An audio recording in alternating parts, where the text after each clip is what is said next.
Eu já contei pra vocês um dia que uma paciente passou a mão em mim na saída do consultório e queria me seduzir. Ela não sabia que eu era viado, né? Deixa eu contar essa história pra vocês. Hoje em dia eu atendo... Aliás, oi gente, cagraneiro, psicólogo, sexólogo também. Hoje em dia eu atendo muitos homens gays, tenho uma clínica, um instituto que atende homens gays. Mas não comecei assim. Lá atrás, quando eu comecei a atender, eu atendia muito público mulher e homens héteros. Eu ainda tenho pacientes mulheres e héteros, mas o meu grande público era feito de mulheres e héteros. E eu morava na Irlanda e ainda estava descobrindo as redes sociais, então eu não era abertamente gay. Quer dizer, eu não estava no armário há muitos anos, mas eu não tinha uma rede social onde eu falava que eu era gay para todo mundo. E eu recebi essa paciente, que era uma mulher bonita. Na época ela tinha uns 37 anos, eu tinha uns 25, 26.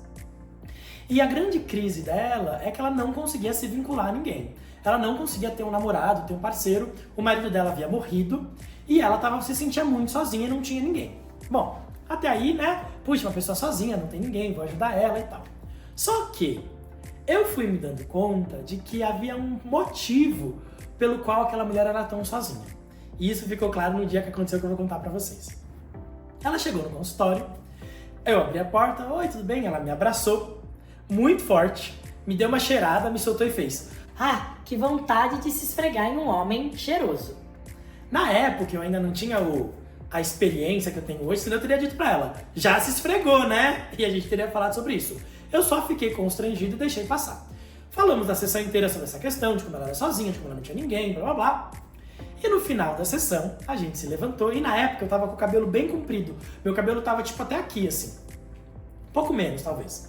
Ela parou na porta. Na hora de se despedir, me deu um abraço, passou a mão assim ó, no meu cabelo, segurou e disse assim: nossa, se você continuar deixando esse cabelo comprido, vai ser difícil essa relação ser só de terapeuta-paciente.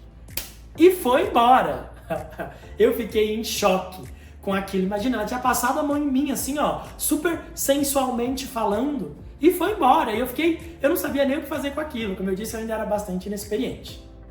Bom, levei aquilo para supervisão, com terapeutas mais velhos do que eu para pensar, e aí eu tinha que confrontar aquela história. Na semana seguinte, ela voltou e eu disse para ela: a gente precisa conversar.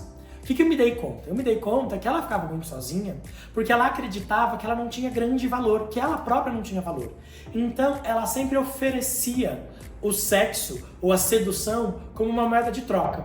Então, o que acontecia? Ela conhecia um cara bacana, ao invés dela se revelar para aquele cara, ela fazia aquilo que ela estava fazendo comigo.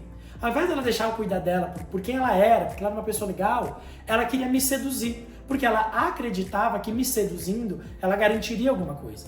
E aí eu comecei a mostrar aquilo pra ela: olha, você me cheirou, você se esfregou em mim, e depois você passou a mão no meu cabelo. Imagina se eu cedo a sua tentação e eu vou lá e beijo você e transo com você. O que teria acontecido com a nossa relação? Ela ficou meio assim, possivelmente não daria pra ser psicólogo mais e tal. Pois é, você fala de estar tão sozinha, você fala de não ter ninguém. E você podia ter estragado ou contaminado esse encontro com a tua sedução. E aí eu comecei a dizer pra ela: em quantos outros lugares você não faz isso? Acaba seduzindo, e aí quando você se vê, você tá sozinha porque você colocou a tua sexualidade no meio. E foi tão interessante que um dos exercícios terapêuticos que a gente fez junto foi dela encontrar amigos em que ela não transaria com essas pessoas, homens e mulheres, ela era bissexual. E ela começou a descobrir que ela podia se conectar a partir de outros repertórios que não necessariamente o repertório do sexo. Aquilo foi tão importante pra ela e foi bonito porque a nossa relação pôde se aprofundar. Depois, em algum momento, ela descobriu, eu acho que eu contei pra ela que eu era gay, mas o mais legal é que quando o processo terapêutico com ela terminou, ela tava num relacionamento sério com um cara, e nesse relacionamento ela demorou muito pra transar com ele. Não por um lugar puritano, tem que esperar até o terceiro encontro, mas porque ela tinha aprendido que ela não poderia colocar o sexo, a sedução, em primeiro lugar. E foi muito legal. Aliás, lembrei de uma outra história de um paciente uma vez que pediu pra ver um nude meu. Mas isso eu conto num próximo vídeo. Diz aí, você já usou a sedução como arma? Já se pegou num lugar tipo, puta, se eu transar com essa pessoa ela vai me querer? Se eu oferecer o sexo? Você sabe que muitos homens gays aprendem a usar o sexo como arma de relacionamento?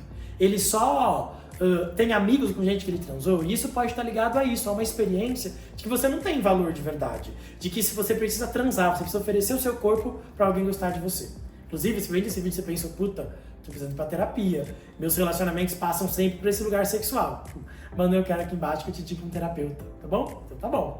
Beijo pra vocês.